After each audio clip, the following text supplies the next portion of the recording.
وآلہ وسلم نے ارشاد فرمایا لیس من عبدی یصلی علی الا بلغنی صوتہ حیث کان۔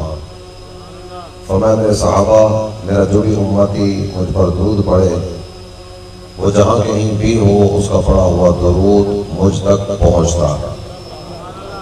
عرض کی گئی مبارک وفاتی کا یا رسول اللہ، آقا آج آپ جلوہ فرما ہے، ہم درود پڑھتے ہیں، ہمارا پڑھا ہوا درود آپ تک پہنچتا ہے، لیکن حضور ایک وقت ایسا آنے والا ہے کہ جب آپ اس دنیا سے پردہ فرما جائیں گے۔ یہ ارشاد فرمائیے کہ اس دنیا سے پردہ کرنے کے بعد بھی ہمارا پڑھا ہوا درود آپ تک پہنچتا رہے گا۔ اللہ کے پیارے نبی صلی اللہ تعالیٰ علیہ وآلہ وسلم نے ارشاد فرمایا وبعد وفاتی، ہاں میرے اس دنیا سے جانے کے بعد بھی تمہارا پڑھا ہوا درود مجھ تک پہنچتا رہے گا۔ یہ کہنے کے بعد ارشاد فرمایا ان اللہ حرم علی الارض ان تقتل اجساد الانبیاء فنبی اللہ حی یرزق۔ میرے صحابہ ایک چیز کو اچھی طرح یاد رکھنا، اللہ تعالیٰ جل جلالہ نے زمین پر نبیوں کا جسم کھانا حرام کر دیا ہے۔ اللہ کا نبی زندہ ہوتا ہے اور انہیں اللہ کی بارگاہ سے رزق بھی دیا جاتا ہے۔ اعلیٰ حضرت امام اہل سنت کہتے ہیں نا، تو زندہ ہے واللہ، تو زندہ ہے واللہ، میرے چشم عالم سے چھپ جانے والے، اور کہتے ہیں رہے گا یوں ہی ان کا چرچا رہے گا، پڑے خاک ہو جائیں جل جانے والے۔ آئیے مل کر پیار و محبت کے ساتھ ہدیہ صلاۃ و سلام پیش کریں۔ صلو علی الحبیب صلی اللہ تعالی علی محمد وعلی آلہ وصحبہ وبارک وسلم۔ میرے پیارے اسلامی بھائیوں، قرآن پاک کا 29واں پارہ سورہ قلم، اس میں ایک واقعہ بیان کیا گیا۔ وہی واقعہ سرنامہ بیان کے طور پر آپ کی خدمت میں پیش کرنے کی سعادت حاصل کروں گا۔ ملک یمن کا شہر ہے صنعاء، تاریخی شہر ہے۔ صنعاء میں ایک بندہ خدا رہا کرتا تھا۔ صنعاء سے چند میل کے فاصلے پر یہ بندہ خدا رہا کرتے تھے، جن کا ذریعہ معاش ایک باغ تھا۔ اس باغ میں پھل وغیرہ اگاتے، درخت اگاتے، ان سے پھل حاصل کرتے، اور انہی پھلوں پر گھر کی گزر بسر کا نظام چلتا تھا۔ ان کی ایک بڑی پیاری عادت تھی، ماشاءاللہ یہ دنیا پر یہ بھی ہمارا ایک زرعی علاقہ ہے، کھیتی باڑی والا علاقہ ہے، تو ان کی ایک بڑی پیاری عادت تھی کہ عام طور پر آپ دیکھتے ہیں کہ کسان کبھی کبھار نا اپنا کھیت دیکھنے کے لیے ایسے ہی چلا جاتا ہے، کوئی کام کاج نہیں ہوتا، مصروفیت نہیں ہوتی، چلو کھیت دیکھنے کے لیے چلتے ہیں۔ بعض اوقات یومیہ روٹین ہوتی ہے، بعض اوقات کچھ دنوں کے بعد جانے کی روٹین ہوتی۔ تو یہ اللہ کا نیک بندہ جب بھی اپنے باغ کی طرف جاتا تو ان کا انداز یہ تھا کہ گلی محلے میں آواز لگاتے ہوئے غریب ہو تم بھی آ جاؤ، یتیم ہو تم بھی آ جاؤ، بعض اوقات دروازے بجا بجا کر کہنا کہ میں باغ میں جا رہا ہوں، تم بھی میرے ساتھ چلو، یوں غریبوں کو اپنے ساتھ لے کر جانا۔ اور وہاں جا کر اعلان کیا جاتا تھا کہ میرے باغ کا جتنا بھی پھل درختوں سے نیچے گرا ہوا ملے نا، یہ سارا تمہارا ہے، اسے اپنے ساتھ لے جاؤ، خود بھی کھاؤ، اپنے بچوں کو بھی کھلاؤ۔ اور خاص طور پر جب وہ دن آتا کہ جس دن باغ کا پھل اتارنا ہوتا، اس دن کیونکہ آپ جانتے ہوں گے کہ اللہ تعالیٰ جل جلالہ نے سونے چاندی میں زکوٰۃ رکھی، اسی طرح جانوروں میں شریعت مطہرہ نے زکوٰۃ رکھی ہے، کئی اور چیزیں جن میں زکوٰۃ کا حکم دیا گیا، ایسے ہی کھیتی باڑی میں بھی زکوٰۃ ہے۔ زمین سے جو پیداوار منفعت حاصل کرنے کی نیت سے حاصل کی جاتی ہے، اگائی جاتی ہے، اس پر بھی زکوٰۃ ہے۔ اور اس پر جو زکوٰۃ ہے نا، اس کا حکم آیت قرآنی میں دیا گیا۔ اللہ تعالیٰ جل جلالہ نے ارشاد فرمایا وَآتُوا حَقَّهُ يَوْمَ حَصَادِهِ، جس دن کھیتی کاٹنے کا دن آئے نا، کھیتی کٹنے کے دن اس کا حق ادا کرو۔ اس کی زکوٰۃ، زمین کی پیداوار کی زکوٰۃ یہ دو طرح کی ہے۔ یا تو زمین کو مفت کے پانی سے سیراب کیا جائے گا یا پیسہ دے کر پانی خریدا جائے گا. دونوں صورتوں میں الگ الگ زکوٰۃ کا حکم ہے. اگر مفت کے پانی سے زمین کو سیراب کیا گیا تو ہر من میں سے 4 کلو یہ زمین کی پیداوار کی زکوٰۃ. پانی خرید کر اگر زمین اگائی گئی، فصل اگائی گئی، کھیتی اگائی گئی تو ہر من میں سے 2 کلو یہ زمین کی پیداوار کی زکوٰۃ ہے. یہ بندہ خدا ان کا انداز یہ ہوا کرتا تھا کہ جس دن پھل اتارنا ہوتا یہ باقاعدہ سے دروازوں پر جا کر دستک دیتے. آج پھل اتارنے کا دن ہے، میرے ساتھ چلو. کئی لوگوں کو آوازیں دے دے کر، نہ غریبوں، یتیموں، بیواؤں، مسکینوں، حاجت مندوں، ضرورت مندوں، میرے ساتھ چلو اور جا کر باغ کا پھل لے کر آؤ. ایک اعلان پہلے ہوا کرتا تھا کہ جو باغ کا پھل نیچے ٹوٹا ہوا ملے نا، یہ سارا تمہارا ہے، لے کر چلے جاؤ. آج اس میں تھوڑا سا اضافہ یوں ہوتا کہ ابھی مزدور چلیں گے درختوں پر پھل اتارنے کے لیے، ان کے ہاتھ سے جو چھوٹ کر ٹوٹ کر نیچے گر پڑے نا، یہ بھی تمہارا. جب یہ سارا باغ کا پھل اتار لیا جاتا، یہ ایک جگہ پر رکھا جاتا اور یہ ایک جگہ رکھنے کے بعد باقاعدہ سے اس کا وزن کیا جاتا. اور اب یہ بندہ خدا اپنے گھر میں مال لانے سے پہلے باغ میں بیٹھے بیٹھے جتنی بھی پیداوار کی زکوٰۃ بنتی نا، وہ پورا ناپ تول کر الگ کر کے، یہ غریب بھی جمع ہے، مسکین بھی جمع ہے، حاجت مند ضرورت مند بھی جمع ہے، سب میں تقسیم کر کے اس کے بعد بقیہ رہ جانے والا گھر لے کر آتا. اللہ کی قدرت، ان کی اولاد میں 3 بیٹے ہیں اور یہ بندہ خدا انتقال کر گیا. انتقال کے بعد نا سمجھدار اولاد وہ ہوتی ہے، عقل مند دانش مند اولاد وہ ہوتی ہے، اچھی اولاد وہ ہوتی ہے کہ جو باپ دادا کے شروع کیے ہوئے اچھے کاموں کو جاری و ساری رکھے اور اگر کوئی غلط کام ہو رہا ہوگا تو اسے روک دے. اور بعض اوقات ایسا ہوتا نا خلف اولاد نکلتی ہے، نکمی اولاد نکلتی ہے. بعض اوقات ایسا ہوتا ہے کہ اولاد جو پہلوں کے اچھے کام بھی ہوتے ہیں نا، ان کو بھی کسی اور نظر سے دیکھ رہی ہوتی. ابا جی کچھ سمجھ نہیں آتی تھی، ان کا تو دماغ ہی کام نہیں کرتا تھا، ان کو تو اتنا بھی پتا نہیں تھا بچت کیسے کی جاتی، انہوں نے تو ساری زندگی ایسے ہی ضائع کر دی. بعض اوقات نا اولاد کی زبان پر اس طرح کے جملے ہوتے ہیں. یہ تینوں بھائی آپس میں بیٹھے ہوئے گفتگو چل رہی ہے اور آپس میں گفتگو کرتے ہوئے کہہ رہے دیکھو ابا جی کا جو انداز تھا نا، اس وقت ہمارا ایک گھر تھا، اس وقت ہمارے 3 گھر ہیں. اگر اسی انداز کو ہم لے کر چلے نا کہ حاجت مندو تم بھی آؤ، غریبوں تم بھی آؤ، یتیموں تم بھی آؤ، مسکینوں تم بھی آ جاؤ، وہ اور رہ گیا تو وہ بھی آ جائے. اگر اسی انداز کو لے کر چلے نا تو یہ کافی سارا مال تو غریب لے کر چلے جائیں گے، حاجت مند اور ضرورت مند لے کر چلے جائیں گے، اپنے گھر میں کیا آئے گا؟ اور اب جو بھی آئے گا نا 3 حصوں میں ڈیوائڈ ہوگا، 3 حصوں میں تقسیم ہوگا. تو نتیجہ اپنے حصے میں کچھ بھی نہیں آئے گا. اس لیے نا کوئی ایسا انداز اختیار کرو کہ اس سال وہ ابا جی والا انداز جو ہے اس کو ایک طرف رکھو، کوئی ایسی سبیل لڑاؤ، کوئی ایسی صورت نکالو، ایک دانہ بھی پھل کا نہ کسی غریب کے گھر نہیں جانا چاہیے. یہ آپس میں بیٹھ کر نا اس انداز میں گفتگو کر رہے ہیں. قرآن نے ان کا تذکرہ کرتے ہوئے کہا اذ اقسموا لیصرمنها مصبحین ولا یستثنون.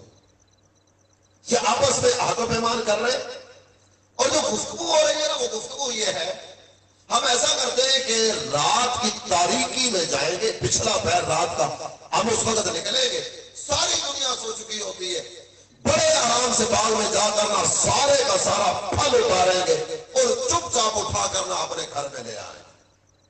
صبح کی روشنی ہونے سے پہلے پہلے یہ سارا پھل اپنے گھر میں آ چکا ہوگا، کسی کو کانوں کان خبر بھی نہیں ہوگی اور غریبوں یتیموں حاجت مندوں ضرورت مندوں سے بھی اپنا پھل بچ جائے. قرآن کہتا ہے ولا یستثنون، کوئی ایک استثنائی جملہ ان کے منہ سے نہیں نکلا کہ جو کچھ اپنے غریب رشتہ داروں کو دے دیں گے، کوئی انشاءاللہ کا جملہ، کوئی اور اس طرح کی بات، کوئی استثنائی جملہ زبان پر نہیں آیا. یہ آپس میں عہد و پیمان کرتے. ایک وقت کیا ہوتا ہے کہ اتنے بجے نا تینوں بھائی گھر سے چلیں گے اور جا کر نا باغ کا پھل اتار کر اپنے گھر میں لے آئیں گے. قرآن ارشاد فرماتا ہے فطاف علیہا طائف من ربک وہم نائمون فاصبحت کالصریم. یہ بھائی آپس میں یہ بری نیت اور برا ارادہ کر کے اپنے اپنے بستروں پر جا کر سو گئے کہ اتنے بجے پہ نکلیں گے اور باغ کا پھل اتار کر لے آئیں گے۔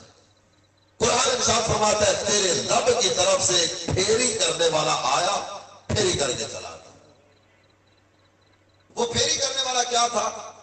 آسمان سے ایک آگ آئی اور جتنا باغ تھا نا وہ سارے کا سارا باغ جلا کے خاک کر گیا، کچھ بھی باقی نہ بچا۔ بری نیت برا انجام، اچھی نیت اچھا پھل آتی ہے اور بری نیت برا نتیجہ لے کر آئے گی۔ یہ بری نیت اور برا ارادہ کر کے سوئے، وہ سارے کا سارا باغ جو نا وہ آگ کی نظر ہو گئے۔ قرآن کہتا ہے فَأَصْبَحَتْ كَالصَّرِيمِ، یہ باغ ایسے ہو گیا جیسے نام و نشان تک نہ تھا۔ یہاں فصل جب حاصل کر لی جاتی ہے نا، فصل کے کٹ جانے کے بعد بعض اوقات آپ دیکھتے ہوں گے کسان باقی جو ٹوٹ نما حصے رہ جاتے ہیں ان کو آگ لگا دیتا ہے۔ یہ آگ لگائی جاتی ہے نا، پیچھے کوئی چیز باقی نہیں رہتی۔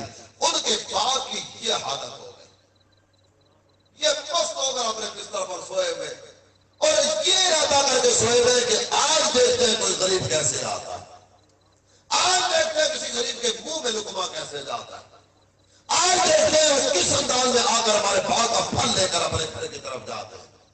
مست ہو کر سوئے ہوئے تقدیر الہی غالب آ چکی، اور جب وہ طے شدہ وقت آیا جس وقت پر نکلنے کا آپس میں طے کیا ہوا تھا، فَتَنَادَوْا مُصْبِحِينَ أَنِ اغْدُوا عَلَىٰ حَرْثٍ إِن كُنتُمْ قَادِرِينَ۔ یہ جب وہ صبح کا وقت آتا ہے اور اس طے شدہ وقت میں آپس میں ایک دوسرے کو آوازیں دے رہے ہیں، فَتَنَادَوْا مُصْبِحِينَ أَنِ اغْدُوا عَلَىٰ حَرْثِكُمْ إِن كُنتُمْ صَارِمِينَ۔ آواز دیتے ہوئے کہتے ہیں دیکھو وقت ہو چکا ہے، بیدار ہو جاؤ، جلدی جلدی اٹھ جاؤ، کہ دیر ہو گئی نا تو ایسا نہ ہو کہ روشنی ہو جائے اور تم باغ کی طرف جا رہے ہو، غریب تمہارے پیچھے آ رہے ہیں۔ اگر تم یہ چاہتے ہو نا کہ آج تمہاری فصل بچ جائے اور تم جو ارادہ کر چکے ہو نا اس ارادے پر تم اپنے آپ کو قادر کرنا چاہتے ہو اور واقعی یہ کر کے دکھانا چاہتے ہو، اٹھو تاخیر نہ ہو جائے۔ یہ بیدار ہوئے، بیدار ہونے کے بعد نا نکلتے ہیں اور باغ کا رخ کرتے ہیں۔ قرآن پاک میں اللہ تعالیٰ جل جلالہ نے ان کا جو چلنے کا انداز ہے نا اس کا بھی ذکر کیا۔ جب یہ اپنے گھر سے نکلے، اب ارادہ یہ تھا، سوچ یہ تھی کوئی غریب پیچھے نہ آ جائے، کسی مسکین کو کانو کان خبر نہ ہو۔ انداز چلنے کا کیا ہے؟ قرآن کہتا ہے فَانْطَلَقُوا وَهُمْ يَتَخَافَتُونَ أَلَّا يَدْخُلَنَّهَا الْيَوْمَ عَلَيْكُمْ مِسْكِينٌ۔ یہ بڑی آہستگی کے ساتھ چھوٹے چھوٹے قدم لیتے ہوئے دھیرے دھیرے دھیرے باغ کی طرف بڑھتے چلے جا رہے ہیں۔ ایک دوسرے کو کہہ رہے قدموں کی آواز نہ آئے، یہ آہٹ محسوس نہ ہو۔ اللہ يدخلنها اليوم علیکم مسکین، بس اس چیز کا خیال رکھنا آج تمہارے باغ میں کوئی بھی مسکین داخل نہیں ہونا چاہیے۔ بعض بات ہوتا ہے نا رات کا ایسا پہر جس پہر میں گلی میں کوئی بھی نہیں چلتا، کسی کی آمد و رفت نہیں ہوتی، اس وقت اگر قدموں کی آہٹ محسوس ہوتی ہے نا، بندہ دروازے کی اوٹ میں سے کھڑکی میں سے بعض بات چھت پہ چڑھ کے دیکھتا ہے یار اس وقت گلی میں کون ہے، اس وقت تو گلی میں کوئی بھی آتا جاتا نہیں ہے، اس وقت گلی میں کون ہے، بعض بات دیکھنے کی صورت ہوتی ہے۔ تو یہ اتنی آہستگی کے ساتھ قدم رکھتے ہوئے جا رہے تھے کہ کسی کو قدموں کی آہٹ بھی محسوس نہ ہو اور کوئی ہمارا پیچھا کرنے کے لیے نہ نکلے۔ وَغَدَوْا عَلَىٰ حَرْدٍ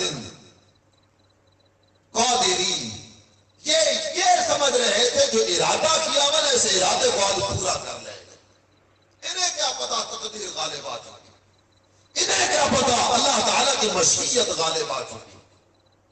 جب یہ نکلتے اپنے باغ والی جگہ پر پہنچتے، فَلَمَّا رَأَوْهَا قَالُوا إِنَّا لَضَالُّونَ، وہاں سامنے کچھ بھی نہیں ہے، نہ پھل نہ درخت، کوئی نام و نشان تک باقی نہیں ہے۔ جب وہ سارا منظر دیکھا، وہ سارا منظر دیکھنے کے بعد اب آپس میں ایک دوسرے کو کہتے ہیں یار لگتا یہ ہم کو راستہ ہی بھول گئے، یہ ہمارا باغ نہیں ہے، ہم تو کسی اور طرف آ گئے، ہمارا تو لے رہا تھا فصل اور لے رہا تھا درخت تھے، پوری آب و تاب کے ساتھ یہ لے لہا رہا تھا، پھل لگے ہوئے تھے، اتنا زیادہ پھل تھا، یا تو کچھ بھی نہیں ہے۔ جب وہ دائیں بائیں آگے پیچھے نشانیاں دیکھی نا، ادھر اس کا کھیت تھا، ادھر اس کا کھیت تھا، ادھر یہ نشانی تھی، ادھر یہ نشانی تھی، نشانیاں ساری پوری۔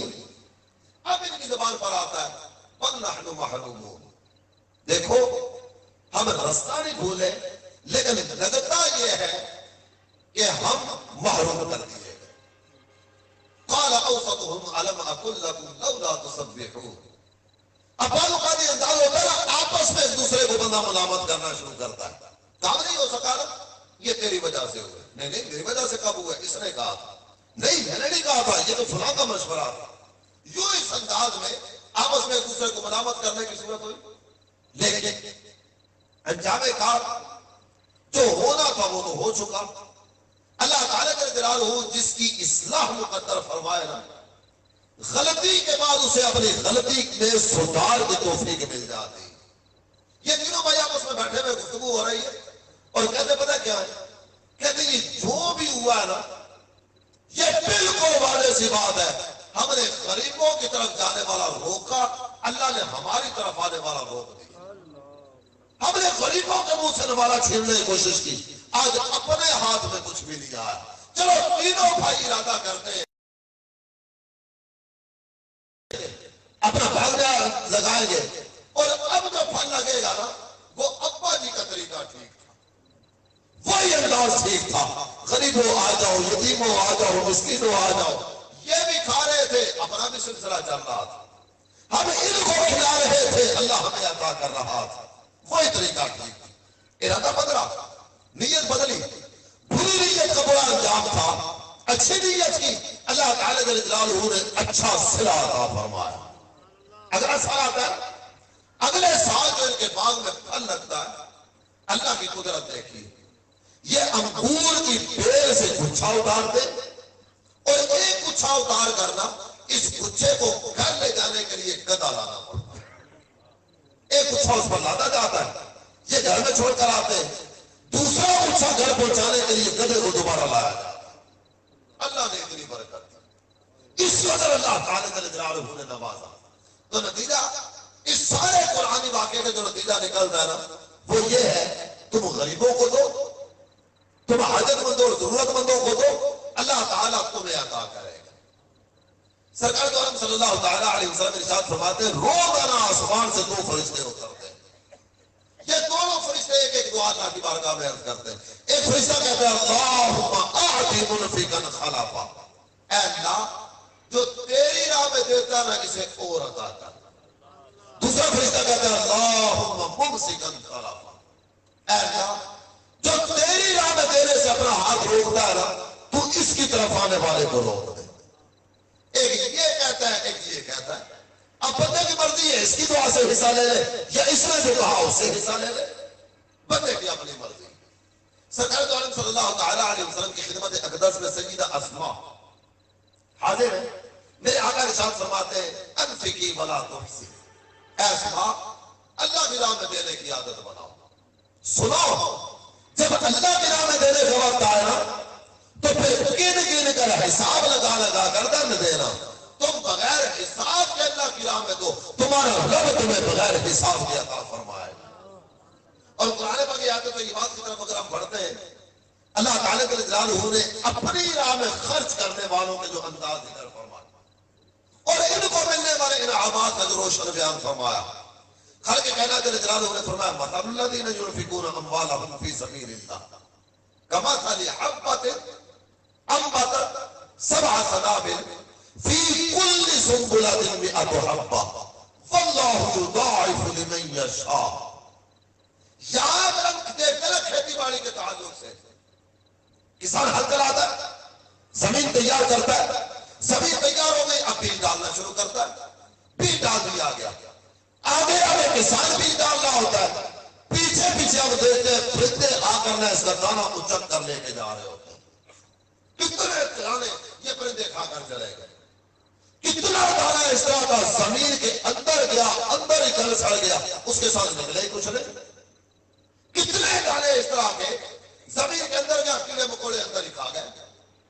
اور جو دانا اپنے ساتھ پودا لے کر نکلا، ہر پودے کے ساتھ سٹا اور پانی نہیں لگتی، اور جن کے ساتھ پانی لگتی ہے نا ان کی کیفیت بھی ہوتی ہے. کسی کا سٹا لمبا ہوتا ہے، کسی کا چھوٹا ہوتا ہے، کسی میں دانے کم ہوتے ہیں، کسی میں دانے زیادہ ہوتے ہیں، کسی میں چھوٹے ہوتے ہیں، کسی میں موٹے ہوتے ہیں. ہر ایک کی کیفیت ایک جیسی نہیں ہے.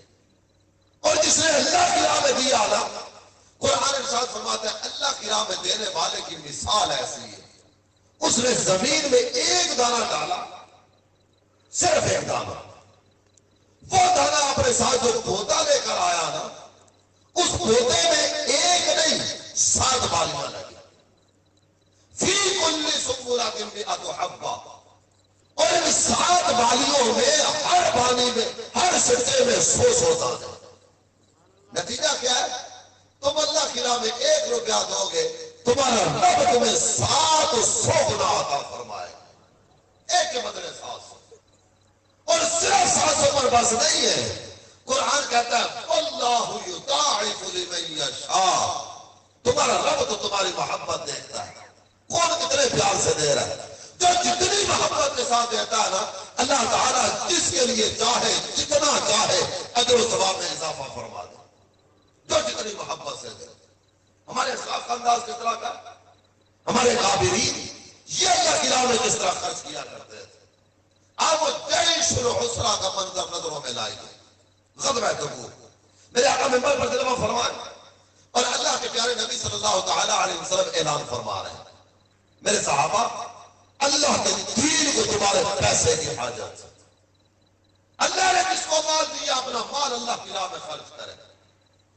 جناب ابو بکر گھر کا سارا مال لے کر حاضر بارگاہ ہوئے، حضرت عمر گھر کا سامان اکٹھا کیا، 2 حصوں میں تقسیم کر کے آدھا گھر والوں کے لیے چھوڑا، آدھا سرکار کے قدموں پر قربان کیا۔ اور مسجد نبی کا ماحول پتہ کیا ہے؟ میرے آقا نے جب اعلان کیا نا، سرکار عالم صلی اللہ تعالی علیہ وسلم کے اعلان کے بعد صحابہ میں سب سے پہلے کھڑے ہونے والی شخصیت یہ جناب عثمان غنی کی، یہ کھڑے ہوئے خدمت اقدس میں عرض کرتے ہیں علیہ مئۃ بعیر باحلاسها فاخطابها یا رسول اللہ، میرے آقا 100 ماں سامان جنگ کے میں اپنے ذمہ لیتا ہوں۔ 100 کا فگر اچھا فگر تھا، لیکن حاجت اور ضرورت اس سے بھی زیادہ۔ میرے آقا نے دوبارہ اعلان کیا، جب دوبارہ اعلان کیا گیا نا، دوبارہ سب سے پہلے کھڑے ہونے والے حضرت عثمان ہیں، پہلے بھی یہ کھڑے ہوئے، دوبارہ بھی یہ کھڑے ہوئے، اور کھڑے ہو کر پتہ کیا کہتے ہیں؟ کہتے ہیں علیہ مئۃ بعیر باحلاسها واخطابها یا رسول اللہ، آقا میں 200 مزید اونٹ اپنے ذمہ لیتا ہوں، 100 پہلے 200 بعد میں۔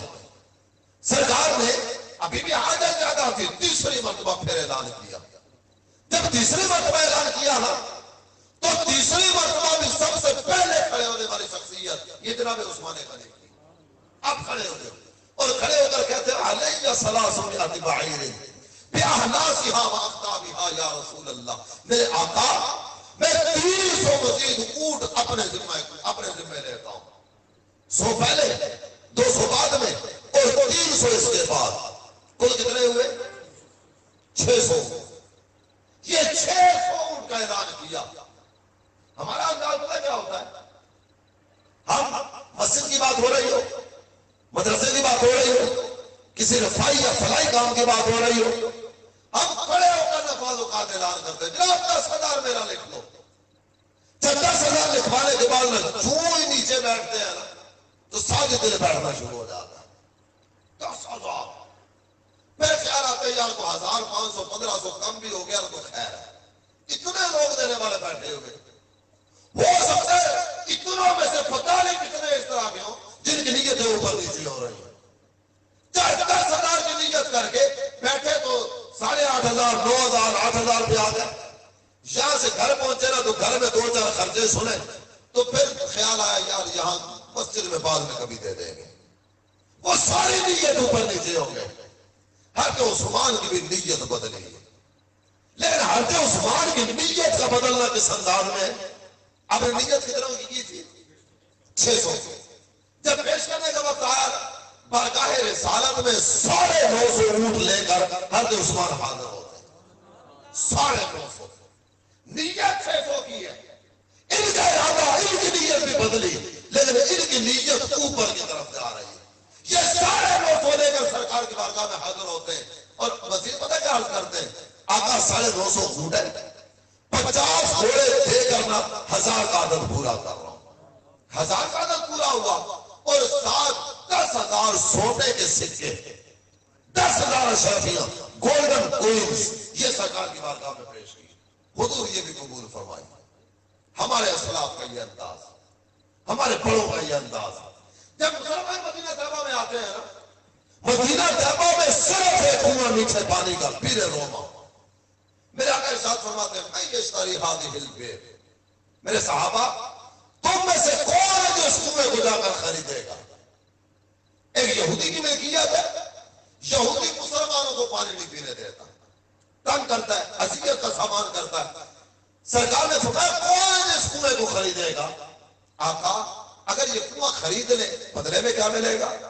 میرے آقا نے ارشاد فرمایا اگر وہ کنواں خرید کر وقف کر دے نا، میں اس کو جنت کا وعدہ دیتا ہوں۔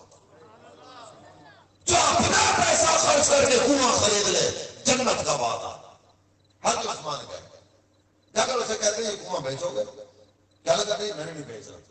آپ نے کہا جو مانگو گے نا وہ تمہیں دوں گا، یہ کنواں سے راؤنڈ کر دو۔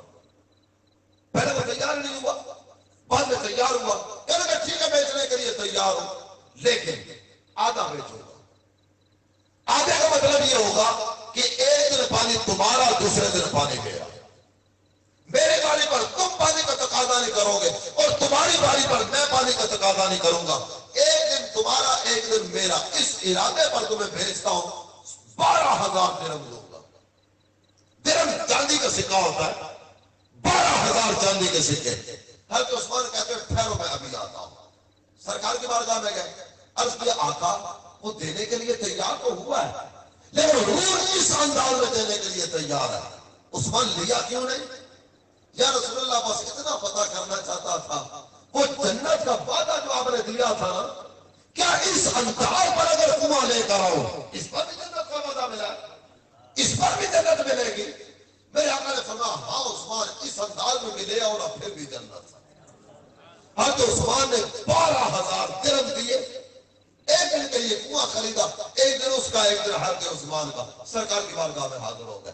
اگر پتہ کیا عرض کرتے ہیں وہ یہودی مسلمانوں کا پانی روکتا ہے نا، مسلمانوں کا دل دیکھیے، مسلمانوں کا انداز دیکھیے۔ سرکار کی بارگاہ میں عرض کرتے ہیں آقا آپ اعلان کر دیجیے جس دن عثمان کی باری ہونا، مسلم اور یا نان مسلم جس کو پانی چاہیے آگر بھر لے، کوئی پائی پیسہ نہیں، جس کو جتنا پانی چاہے نا آئے اور عثمان کے دل پر بھر کر لے آئے۔ لوگوں کا انداز دیکھیے، حضرت عثمان کی باری پر نہ 2 دن کا پانی لے کر چلے جاتے، وہ یہودی اگر بیٹھا رہتا دیکھتا رہتا وہ آتا ہی نہیں۔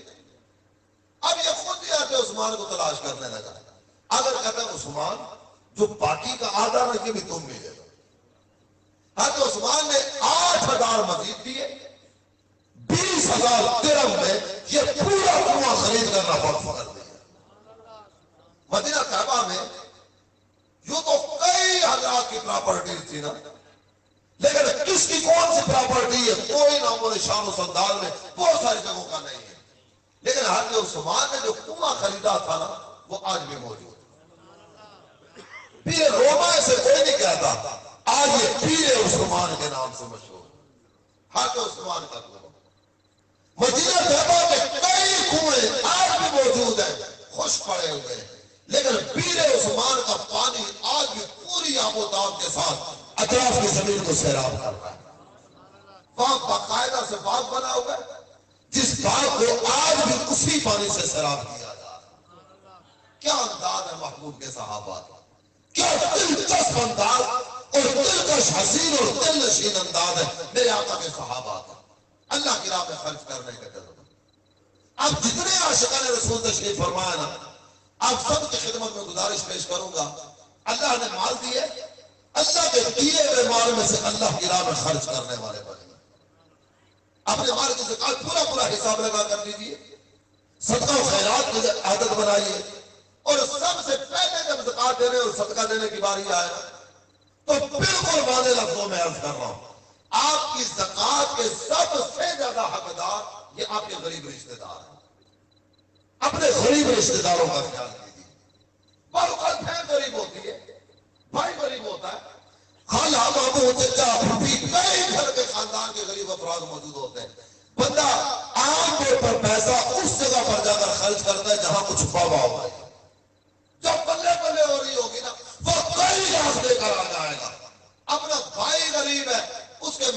خرچ اٹھاتے ہوئے بھی اس کو پریشانی ہو. اپنے غریب رشتے داروں کا خیال کیجیے، ان کے ساتھ صلہ رحمی کیجیے.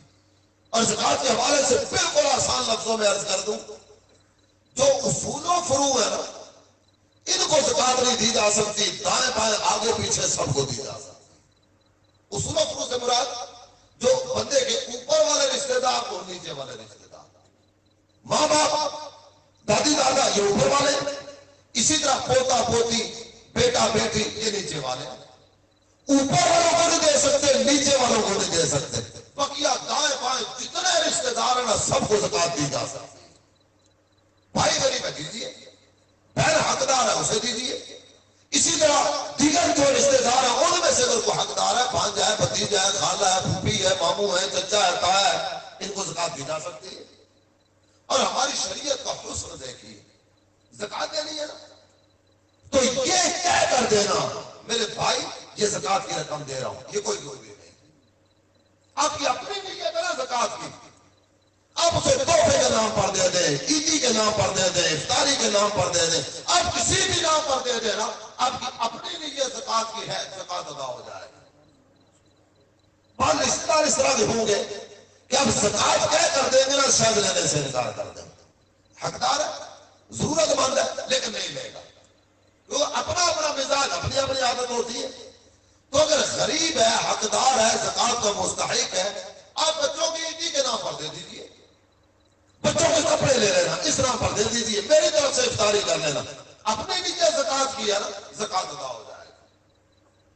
اب سب کی خدمت میں عرض کروں گا، اپنے غریب رشتے داروں کو نہ بھولیے، اپنے غریب رشتے داروں کو یاد رکھیے. چاہے اس کے بعد اگر آگے بڑھتے ہیں نا تو قرآن پاک میں اللہ تعالیٰ کے جلال ہوئے صدقات کی ترغیب جب دلائی نا، انداز کیا ہے.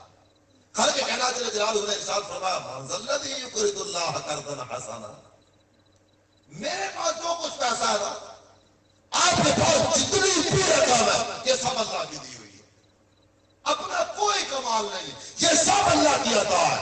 اللہ نے دیا ہوگا تو ہمارے پاس کچھ ہے. جس رب نے دیا ہے نا وہ رب پتہ کیا فرماتا ہے، وہ رب ارشاد فرماتا ہے کون ہے جو اللہ کی بارگاہ میں قرض حسنہ پیش کرے گا.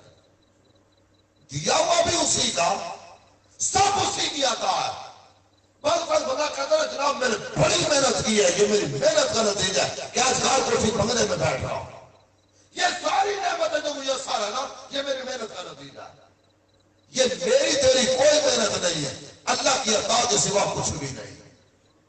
اگر محنت پر پیسہ ملتا نا اور محنت پر بندے کو رقم ملتی تو ہم جتنے بیٹھے نا ہم پہ سب سے زیادہ امیر یہ مزدور کو ہونا چاہیے.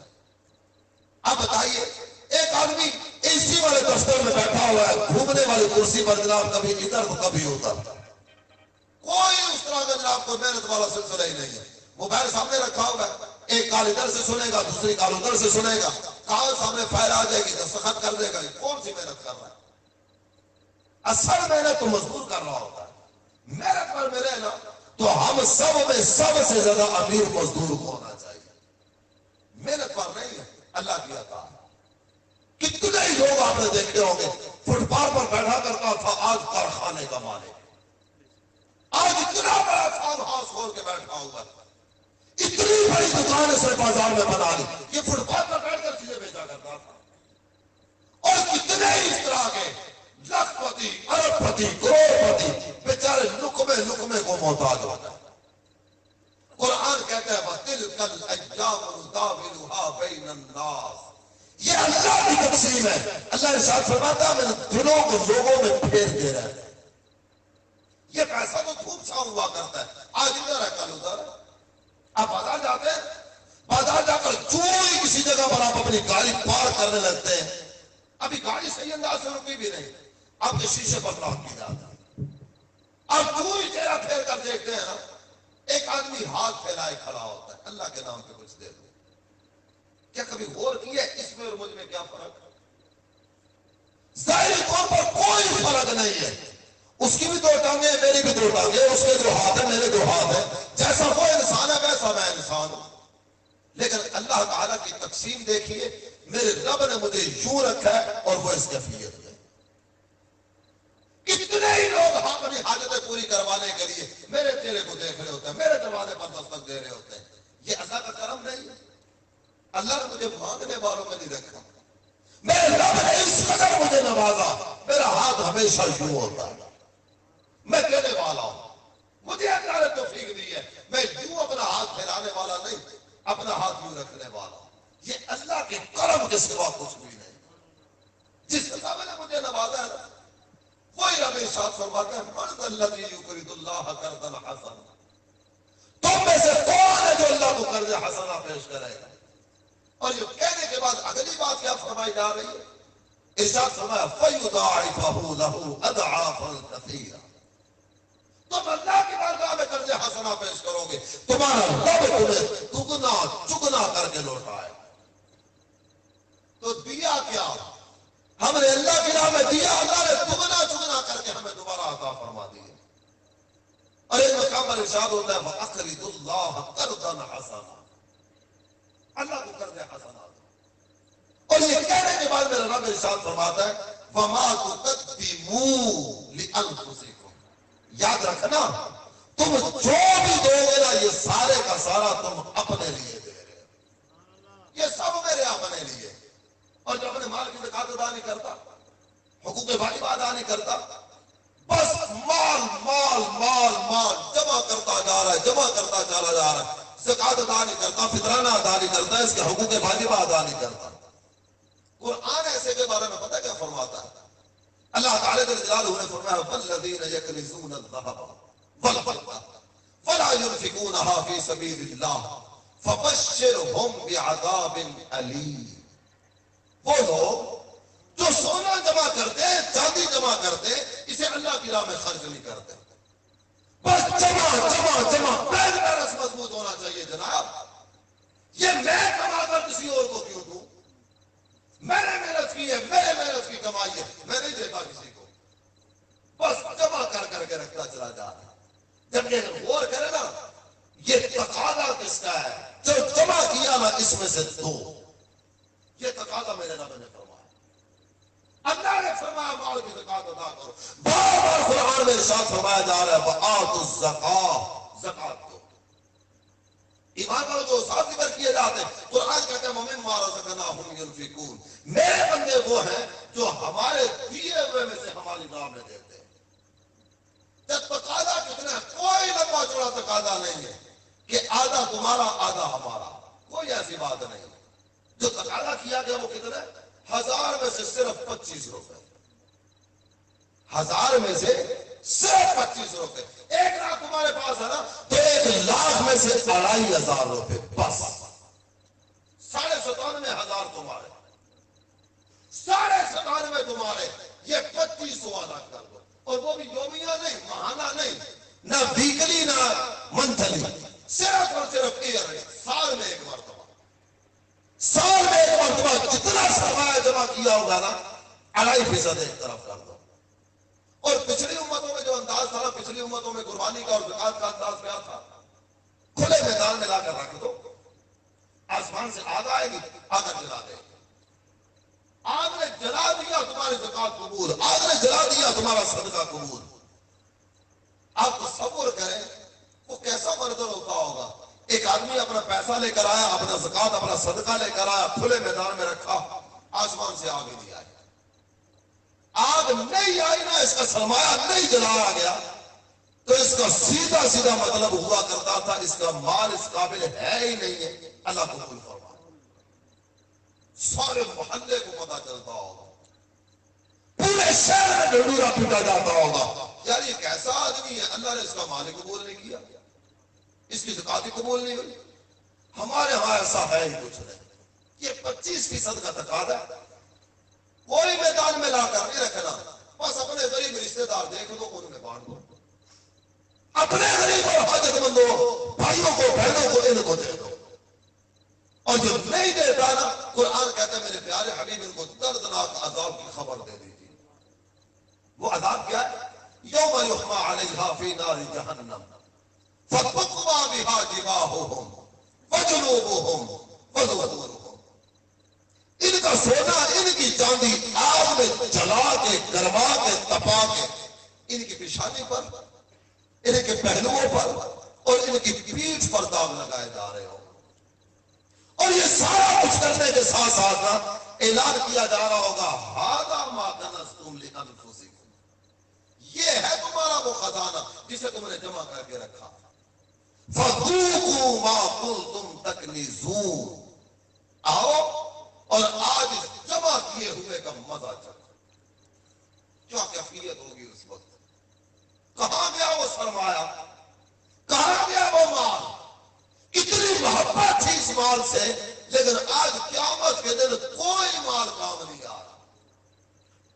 اور مسند امام احمد کی ایک حدیث آپ کے سامنے پڑھو، میرے آقا فرماتے ہیں، حضرت ابو ہریرہ اس حدیث کے راوی ہیں، سرکار فرماتے ہیں یقول کنز احدکم یوم القیامۃ شجاعا اقرع، قیامت کے دن بندے نے جو پیسہ جمع کر کے رکھا تھا نا، یہ پیسہ بہت بڑا سانپ بن جائے گا، حتی یفر منہ صاحبہ، بندہ آگے آگے بھاگ رہا ہے، اس کا پیسہ سانپ بن کے اس کے پیچھے پیچھے بھاگ رہا ہے۔ دنیا میں کیفیت کیا تھی؟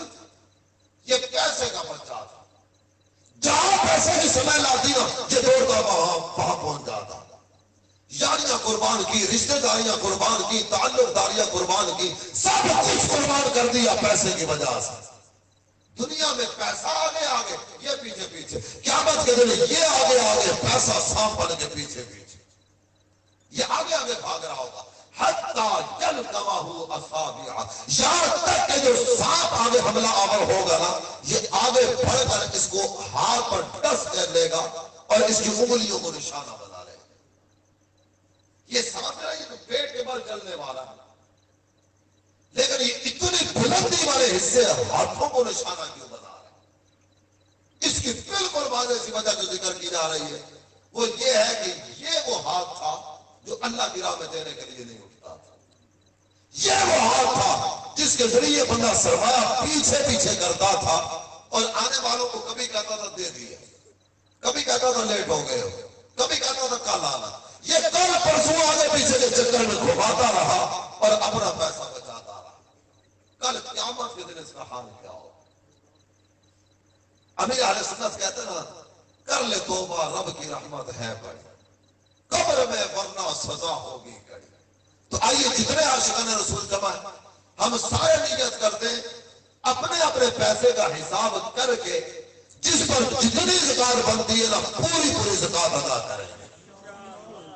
اللہ تعالیٰ توفیق رفیق مرحمت فرمائے، پچھلے سالوں میں بھی اگر زکات ادا نہیں کی، تاخیر کی توبہ بھی کرنی ہوگی، اور ساتھ ہی ساتھ جو ابھی تک نہیں دیا وہ بھی ادا کرنا ہوگا۔ آخر میں ایک گزارش آپ تمام عاشقان رسول کی خدمت میں کروں گا۔